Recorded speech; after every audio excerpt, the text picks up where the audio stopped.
بسم اللہ الرحمن الرحیم۔ السلام علیکم ورحمۃ اللہ وبرکاتہ۔ معزز خواتین و حضرات، حضرت شیخ سعدی رحمۃ اللہ علیہ نے مشہور ولی اللہ حضرت حاتم اسم کا ایک بڑا ہی معروف واقعہ اپنی کتاب گلستان میں درج کیا ہے۔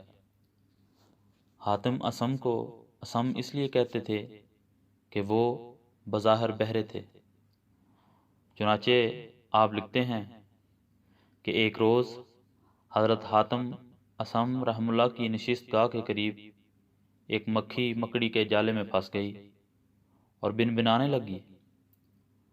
حضرت حاتم نے اس کی طرف دیکھا اور کہا، اے لالچی مکھی، ہر جگہ شکر، شہد اور قند نہیں ہوتی، بلکہ بہت سے گوشوں میں پھندا اور جال بچھا ہوتا ہے۔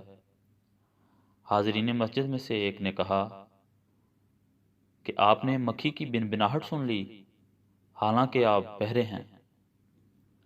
حاتم اسم نے مسکراتے ہوئے فرمایا کہ بھائی، حقیقت میں بہرا نہیں ہوں، لیکن ایسے بنا رہتا ہوں گویا کچھ سنتا ہی نہیں، اور میں ایسا یہ اس لیے کرتا ہوں کہ لوگ میرے سامنے میرے عیب بیان کریں اور میں ان عیبوں سے اپنا دامن بچا سکوں۔